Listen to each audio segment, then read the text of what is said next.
भगवान में लगने लगा। ये सबसे बड़ा चमत्कार।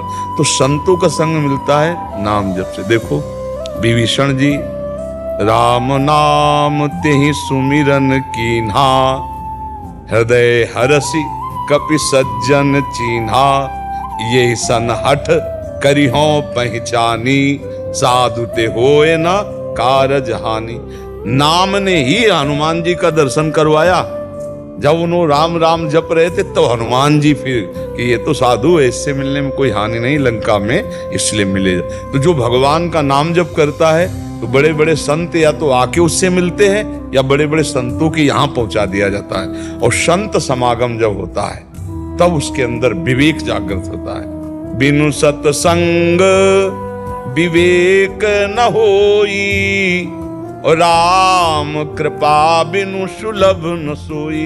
भगवान की कृपा के बिना संत संग नहीं मिलता और संत संग के बिना विवेक नहीं होता। और विवेक जब तक नहीं होता तो जानकारी है आपको, लेकिन प्रयोग नहीं कर सकते। वो विवेक बल है, नहीं तो नहीं। जो करना है वही होगा, जो नहीं करना वो नहीं है। उसको कहते हैं जितेंद्रिय मनोनिग्रही, शास्त्र की भाषा में। इंद्रियों को अधीन किए, मन को अधीन किए कौन? विवेक। संत समागम और नाम जप, इन दो से बात बनती है। दोनों भगवान की कृपा आपके ऊपर है। संत समागम भी मिल रहा है और नाम का भी परिचय जानते हो। अब जप बढ़ाओ, अंदर ही अंदर, अंदर ही अंदर नाम बढ़ाओ, जो संपत्ति चाहोगे मिल जाएगी। देखो विभीषण जी की हालत, लात मार के निकाल लिया।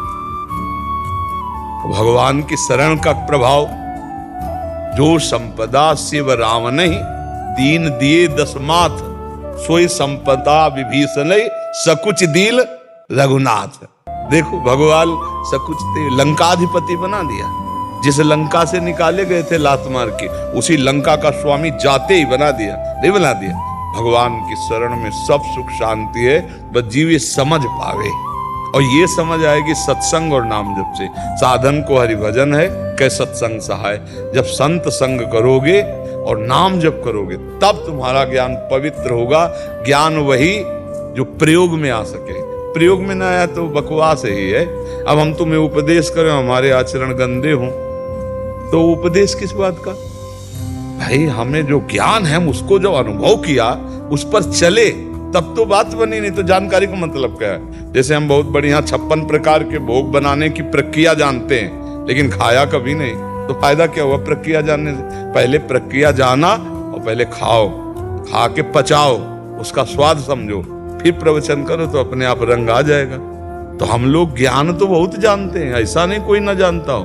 आप किसी के पास बैठ जाओ प्रणाम करके, बढ़िया ज्ञान आपको दे देगा। पर उपदेश कुशल बहु तेरे, लेकिन आचरण में उतारना ये कठिन बात है। तो जो आचरण में उतार ले सो ज्ञानी, और जो आचरण में नहीं उतारा तो अज्ञानी ही है। ज्ञान की बात करते हुए वो ज्ञानी नहीं है। तो नाम जप करो और सत्संग करो। सत्संग दो प्रकार से होता है, एक शास्त्र स्वाध्याय से होता है और एक संतों से होता है। शास्त्र स्वाध्याय भी सत्संग, मान लो रोज संत संग ना मिल पाओ, ऐसे तो आजकल मोबाइल है, मोबाइल से सत्संग सुन लो, नहीं तो शास्त्र स्वाध्याय करो। गीता जी है, श्रीमद् भागवत जी है, संतों के वचन हैं, गीता प्रेस से प्रकाशित होते हैं, बहुत सुंदर सुंदर वाणियां प्रकाशित होती हैं। तो एक नशा बना ले, घंटा आध घंटा शास्त्र स्वाध्याय करना, घंटा आध घंटा सत्संग सुनना और निरंतर नाम जप करना, फिर देख लो बहुत जल्दी लाभ मिल जाएगा। इस लोक का परलोक का सब सुख मिल जाएगा। विश्वास करो, भगवान में विश्वास। भगवान जो सब रचा है ना, पलक झपकते ही भ्रकुटि विलास सृष्टि लय